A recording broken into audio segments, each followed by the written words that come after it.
hindi pa sa akin sinabi ng magulang ko, ang ulit-ulit mo ako tataktan! Kawawa naman si kuya. Ang asawa ko, wala kang kasalanan. Wala kang ginagawa masama. Nahuli. Mukha nyo! Wala kang ginagawa masama. Nahuli naglolo ko. Wala kang kwenta-kwenta babae! Yung anak mo, lagi nyo nahanap. Tapos sinasabi mo, overtime ka lagi. Nag-overtime daw, butik. Bumaba ka dyan na!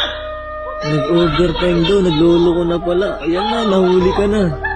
Wala kang mukha mo! Kung pinag-ibig, wala kang ginagawa masama. Wala, wala daw.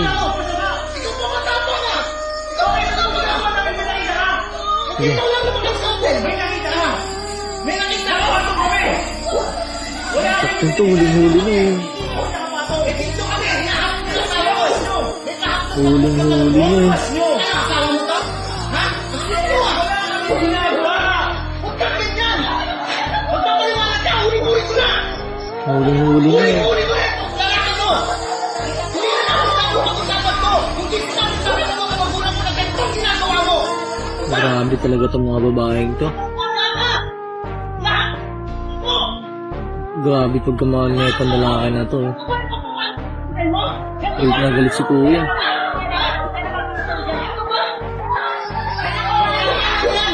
Kasi kung hindi pa sa akin sinabi ng magulang ko, paulit-ulit mo ako tataktan! Uy, lalanon par! Grabe lalanon!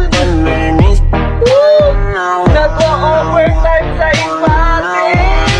Tapos dito may nag-comment. Sabi dito ni Chan, yan ang mahirap kapag sineryoso mo yung babaeng pangkalsada lang. Tapos pinag-reply naman sa kanya si Mayumi. True. Pero hindi. Kung nasa tamang pag-iisip talaga yung pamilyadong tao, alam mo yung limitasyon mo. Lalo't may nag-aantay sa'yo sa bawat pag-uwi mo. Yan yung kalimitan. Hindi ko nilalahat pero karamihan. Kapag napaaga ang pag-aasawa, kahit pinili at ginusto nila nung una, di magtatagal, magsasawa at maghahanap pa rin ng iba. Kaya ang nagiging resulta, kawawa bata, sira ang pamilya. Ito yung mga sitwasyon na dapat ang pag-aasawa ay pinag-iisipan talaga. Kasi kapag nasira kayong dalawa, yung nabuo sa dati nyong masayang pagsasama ay sadyang maaapektuhan yung naging bunga. Sa panahon ngayon, ang hirap na maghanap ng taong siseryosohin ka.